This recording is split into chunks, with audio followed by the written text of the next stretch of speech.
안녕하세요. 김영준 국어 반포 배움터 중2 팀장 소지훈 강사입니다. 자, 이번 영상에서는 3과정, 여름방학이죠. 7, 8월 동안 수업이 어떻게 진행되는지 커리큘럼을 안내해 드리도록 하겠습니다. 자, 우선 3과정 7, 8월 개강 일시부터 말씀을 드리면요.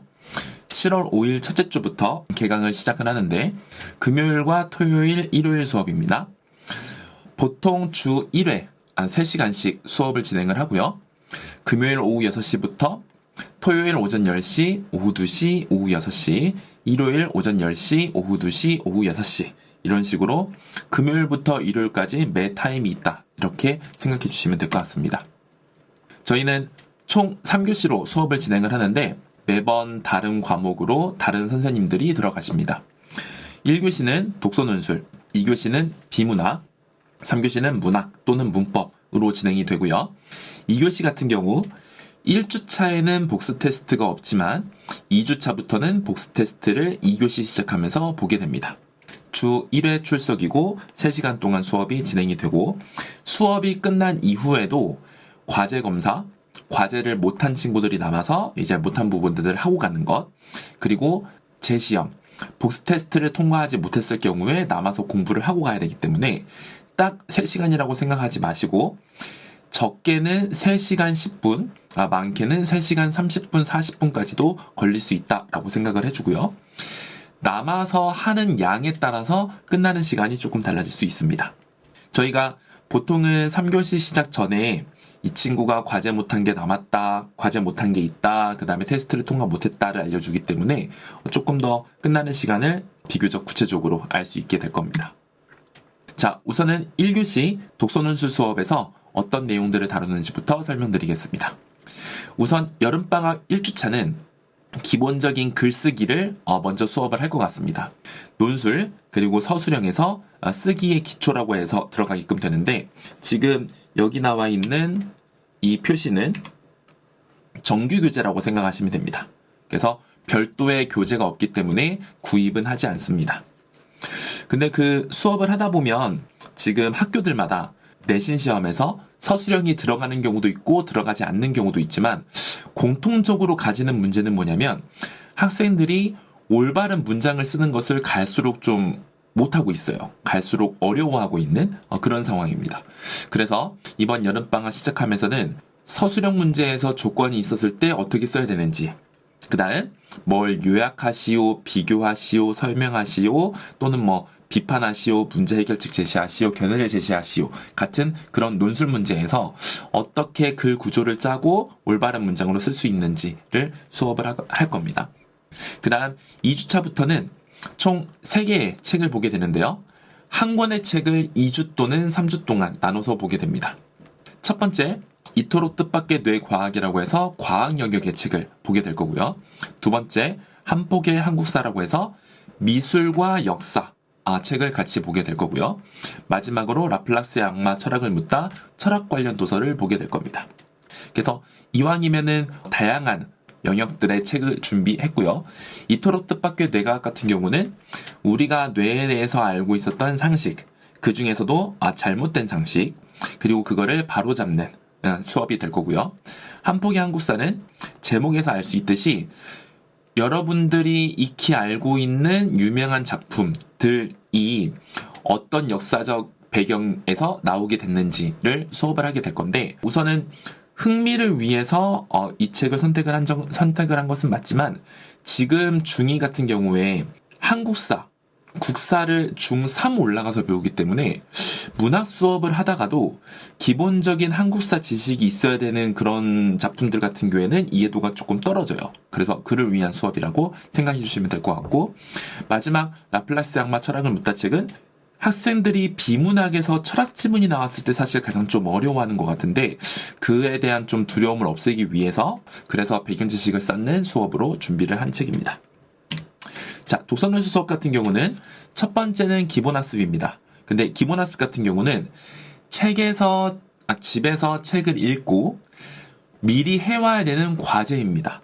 보통은 8문제 정도로 구성이 되어 있는데 이거를 책을 읽었으면은 무난하게 할 수 있어야 되고 이거를 저희가 검사를 해서 숙제를 했는지 책을 읽었는지 검토를 하게끔 될 거고요.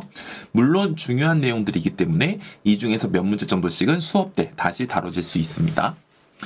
심화학습은 이와 관련돼서 조금 더 책 이외의 내용으로 조금 알아야 되는 것들 같이 수업을 하고 그 다음 글쓰기 수업인데 선원술용 문제에 따라서 조건이 주어질 거고 그에 따라 글 쓰는 연습을 해보게 될 거고 1교시가 끝날 때쯤 글을 작성합니다.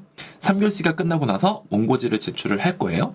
그 제출한 것을 저희가 걷어서 채점을 하고 첨삭을 하고 그 다음 주에 나눠주게 됩니다. 그리고 그 동안 그 한 주 사이에 과제가 하나 더 있는 게 이번에는 모범 답안을 주고 모범 답안에 따라서 글쓰기를 하게끔 되는 거죠. 그래서 저희가 한 문제에 대해서 보통 글을 2번에서 3번 정도는 쓰게 됩니다. 첫 번째는 개요를 던져주고 혹은 개요를 만들어서 글쓰기. 그 다음 모범 답안 받은 다음에 과제로 글쓰기. 그 다음 주가 됐을 때 첨삭한 거를 나눠주는데 특정 커트라인에 도달하지 못했을 경우에는 다시 고쳐쓰기. 그래서 2번 또는 3번입니다. 선원술용 문제 같은 경우에는 이런 식으로 구성이 되어 있고요. 실제 이 조건을 학생들이 좀 많이 어려워해요. 조건에 따라서 글쓰기를 어려워하고 있기 때문에 문제도 문제지만 이 문제에 대한 답을 조건에 맞게끔 다시 재구성하는 그런 연습들을 해보게 될 겁니다. 다음은 문학 수업으로 가보겠습니다. 이번에는 문학 또는 문법이라고 생각해 주시면 될 것 같은데요. 문법이 총 8주차 중에서 4주차 비중을 차지하게 됐습니다. 문학 반, 문법 반이라고 생각하시면 될 것 같은데 그만큼 이제 문법에 대한 수요가 늘어났고 실제 지금 중3 학생들부터는 문법이 수능에서 필수이기 때문에 그에 따른 커리큘럼 변화라고 보시면 될 것 같아요. 1, 2주차는 현대시 2편을 보게 됩니다. 정호승의 슬픔이 기쁨에게, 최승호의 북어라는 작품. 중등과정뿐만 아니라 고1, 고2 과정까지에서도 필수 문학 작품, 항상 보기나 선택지로 들어가는 작품들이어서 이번에 한번 보게 되고요. 문법의 경우에는 의문의 책의 모음과 자음, 그 다음 품사, 중1 때 물론 배웠습니다. 근데 문제는 뭐냐면 애들이 이미 다 까먹었어요. 그렇기 때문에 다시 한번 수업을 해야 되는데 저희가 특강 때마다 품사 수업은 되도록 까는 편인데 특강을 들을 수 없는 친구들도 있다 보니까 이번에는 정규 수업으로 편성을 했고요. 6주차에는 형태소에 대한 것들을 좀 수업을 진행을 해볼 겁니다. 그래서 중2 때 배우는 내신 때 들어가는 발음과 표기, 거기에서 필요한 기초적인 개념들을 다 다루게 되고 이거를 가지고 중3으로 올라가야 이제 중3에서도 이제 문법 나오는 문장과 관련된 것들을 무난하게 이해하고 풀 수 있을 겁니다. 7주차와 8주차에는 소설입니다. 최일남의 노새 두 마리, 김동리의 역마라는 작품을 보게 될 겁니다. 이 두 작품 역시 매우 빈출되는 작품이죠. 보기뿐만 아니라 선택지로도 많이 나오기 때문에 이번 과정에서 살펴보게 될 겁니다. 문학 수업 같은 경우는 저희가 보통 어떻게 진행을 하냐면 시와 소설을 한번 눈여겨서 보면 될 것 같습니다. 시, 소설 같은 경우에 시는 결국에는 주제를 파악해야 되는데 어떤 화자가 어떤 상황에서 어떤 정서 및 태도를 느끼는지 그리고 이와 좀 별개로는 표현법적인 것들을 배우게 되고요. 소설은 인물, 사건, 배경에 따라서 어떤 인물이 어떤 배경 속에서 어떤 사건 그리고 심리 같은 것들을 같이 보게 될 거고 중2 과정에서 특히 중요하게 다뤄지는 시점 또한 같이 살펴보게 될 겁니다. 최대한 낯선 작품을 혼자서 이해할 수 있게끔 좀 흥미를 가지고서 내가 좀 읽을 수 있으니까 해보겠다. 그렇게 만들 수 있는 수업이고요. 다음은 비문학입니다. 비문학은 저희가 일찌감치 중등과정에서도 수업을 시작을 했었는데 이번 비문학에서는 커리큘럼을 조금 바꿔보았습니다. 기존에는 구조독해라고 해서 낯선 비문학 작품이 있었을 때 어떻게 하면 읽을 수 있는지 팁들을 주는 그러면서 핵심어 찾고 핵심 문장 찾고 문단 요약하고 글 전체의 제목 만들어보고 이런 식으로 수업을 했었다면 이번에는 조금 더 교과서 내용과 접목시켜서 교과서에서 지시어 그 다음 접속어와 관련된 부분이 나오기 때문에 좀 연결지어서 같이 볼 수 있게끔 커리큘럼을 짰고요. 그 밑으로는 이제 그림 해석이라든지 표 그래프 해석이라든지 이런 내용들까지 같이 살펴보게 될 겁니다. 기존에 하던 구조 독해에서 교과서에 들어가는 개념과 좀 더 접목시켜서 본다라고 생각하시면 될 것 같습니다. 비문학 독해 원리라고 나와 있는데요. 가장 간단한 것은 이 부분이죠. 가장 기본적인 부분이죠. 중심 화제를 찾아야 되고 핵심 정보를 찾아야 되고 중요한 내용이다 보니 반복되는 것들, 그 문단에서 포괄할 수 있는 포괄하는 내용 같은 것들 찾고 그거에 대해서 어떻게 말하는지, 그리고 글 전체적으로는 글 구조와 전개 방식이 무엇인지, 물론 문장과 문장 간의 관계를 파악해야 이루어질 수 있는 내용들입니다. 마지막으로 여름방학 동안에 어떤 특강이 진행되는지를 설명을 드릴 텐데요. 특강의 수가 3개인데 3개를 무조건적으로 다 들어야 되는 것은 아니고요. 본인에게 필요한 것을 들으면 된다라고 생각하시면 될 텐데요. 문법 특강이 2가지입니다. 문법 특강이 2가지인 이유는 2학기 내신 때 들어가는 학교들이 다 다른 거예요. 표준발음법 같은 경우에는 천재노나 지학사 교과서를 쓰는 학교는 1학기 때 했습니다. 물론 조금 더 심화적인 내용이기 때문에 들어줘도 좋지만 이왕이면은 지금 같은 경우에는 한글 천재 원리를 들어주는 게 좋겠죠. 대표적으로 천재노 교과서를 쓰는 학교들 신만포중, 서문여중, 경원중 같은 경우고요. 지학사를 쓰는 학교들 신동중 같은 경우가 대표적입니다. 다음으로 문법2는 한글 천재 원리인데 역시 2학기에 나오기 때문에 미리 본다라고 생각하면 될 것 같은데 미래인 교과서를 쓰는 예를 들면 용강중이나 중대부중 같은 경우에는 이미 1학기 때 한 내용이라고 보시면 될 것 같습니다. 그럼 지금 같은 학교는 문법 1특강, 표준발음법 특강을 듣는 게 맞겠죠.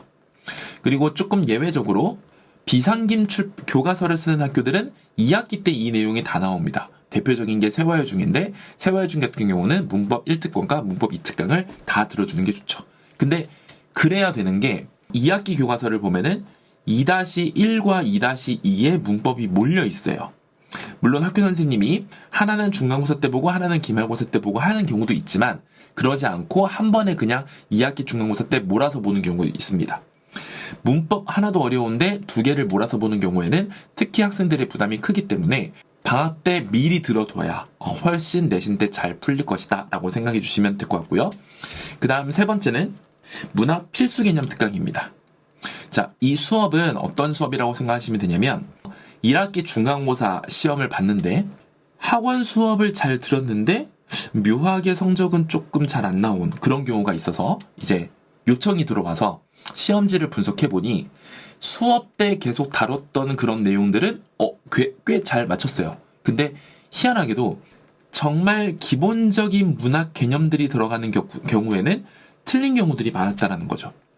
물론 수업 때도 설명을 했지만 그 개념들을 알고 있는 친구들은 수업 때 듣고 바로 이해를 하고 떠올렸지만 중1 때 국어학원을 다니지 않았거나 아니면 내신 때만 수업을 들어서 기본 개념들이 약한 친구들 같은 경우에는 여전히 헷갈려하고 틀렸더라는 거죠. 그래서 그를 위한 특강이라고 생각해 주시면 되고 본인이 생각했을 때 나는 개념이 약하다.